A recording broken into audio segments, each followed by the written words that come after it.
Kitabu cha Zaburi, neno ambalo limepewa na Bwana kwa ajili ya mwaka 2026, na neno hili litakuwa ndio neno la nguvu, neno la ushindi kwa hema la ushindi na kwa wana wa hema la ushindi. Sema amen.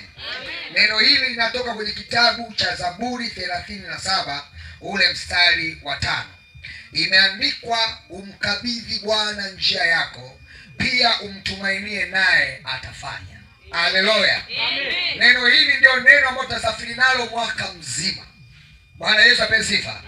Naomba nilisome tena.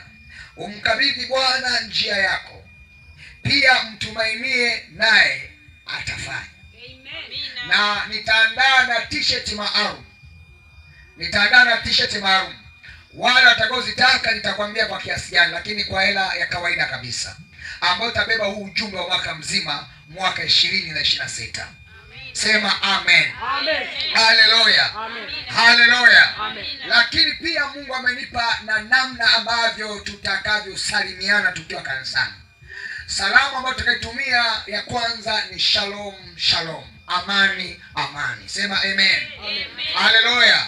Tutatumia salamu hiyo ya shalom shalom, maana yake amani amani. Haleluya.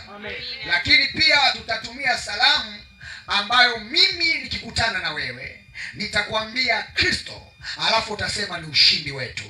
Hebu sema Kristo ni ushindi wetu. Nikisema ushindi wetu nasema Kristo. Haleluya. Kwa tutatumia salamu za namna mbili, shalom shalom na Kristo ni ushindi wetu. Nimshukuru sana mtumishi wa Mungu Nelson, alitangulia mbele ya muda, alitengeneza robo akaituma kitu ambacho Bwana amenipa, akaandika pale Kristo ni ushindi wetu. Sema amen. Sema amen. Kwa tutatumia salamu ya shalom, tutatumia na hiyo Kristo ni ushindi wetu. Neno la mwaka Zaburi 37 mstari wa 5. Mkabidhi Bwana njia yako, mtumainie yeye naye atafanya. Sema amen. Mpigie Yesu makofi ya ushindi. Ongeza makofi mbele za Bwana. Jambo lingine ni kuombe wewe ambaye uko hapa, utakapotoka hapa asubuhi hii, unapoenda nyumbani kesho, leo ukiwa nyumbani, kesho Jumatano hatutakutana, tutakutana hapa Alhamisi. Kwa hiyo nikuombe, wakati Alhamisi unakuja, mimi naanza mfungo kesho naanza mfungo tarehe 2, nitakuwa kwenye mfungo siku 7.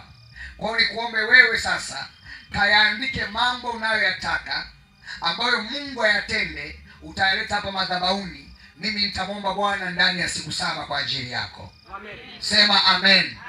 Kwa hiyo kaandike yale mambo ambayo wewe binafsi na familia yako ambao unataka. Kama ni mtoto, andika ni mtoto. Kama unahitaji safari, andika safari. Kama ni nyumba, andika. Ila andika mambo ambayo hakika unajua hili linalipeleka mbele za Bwana.